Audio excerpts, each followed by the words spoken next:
അയ്യോ മുത്തശ്ശി, എന്താ ഈ കാണിച്ചേ? ചേട്ടന്റെ കഴുത്തിലാണോ ഇത്ര വില കൂടിയ മാലയൊക്കെ ഇട്ടു കൊടുക്കുന്നത്? ഈ തറവാടിന്റെ ഐശ്വര്യം നഷ്ടപ്പെട്ടത് തന്നെ.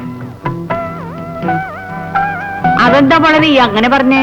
ഞങ്ങളുടെ തറവാട്ടുകാർക്ക് പാരമ്പര്യമായിട്ട് ഒരു കുഴപ്പമുണ്ട്. തറവാട്ടിലെ ആണുങ്ങളെല്ലാം വലിയ ദാനശീലരാ. ഒന്നും വേണ്ട മുത്തശ്ശി, കല്യാണം കഴിഞ്ഞിട്ട് ചേട്ടന്റെ വിരലിൽ ഒരു വിവാഹ മോതിരമെങ്കിലും ഉണ്ടോന്നൊന്ന് നോക്കിയേ.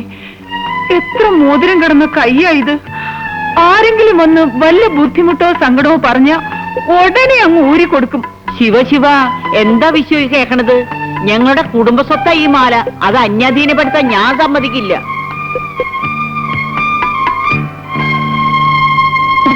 അതങ്ങ് ഊരി കൊടുക്കു ചേട്ടാ. മുത്തശ്ശി പേടിക്കണ്ട, ഇതാർക്കും കൊടുക്കില്ല. ഇപ്പൊ തന്നെ കൊണ്ടുപോയി പെട്ടിയിൽ ഭദ്രമായി പൂട്ടി വെച്ചിട്ട് വരാം.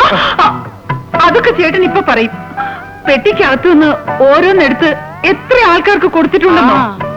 അതേ വിഷയം അതിന് തന്നേക്ക് ചേട്ടാ. തൽക്കാലം ഞാൻ എന്റെ കയ്യിൽ വെച്ചോളാം. ഇതാ മുത്തശ്ശി. ഇതാ മോളെ, നീ അകത്ത് കൊണ്ടുപോയി വെക്ക്. ഓ, 1-2 ചൂട് നടന്നതേ ഉള്ളൂ. കാലിനൊക്കെ എന്തൊരു വേദന. ഈശ്വര, നടക്കാൻ പോലും വയ്യ. നല്ല വേദനയുണ്ടോ മുത്തശ്ശി? ഉണ്ടോന്നോ? ദേഹാസകലം കോച്ചു വലിക്കുക. ഒരു വാക്ക് എന്നോട് പറയാത്തത് എന്താ?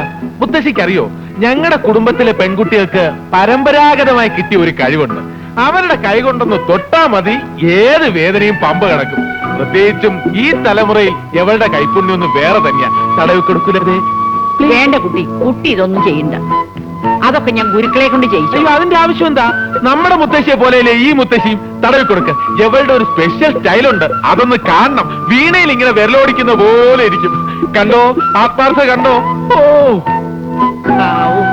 എന്തൊരു ആശ്വാസം മോളെ.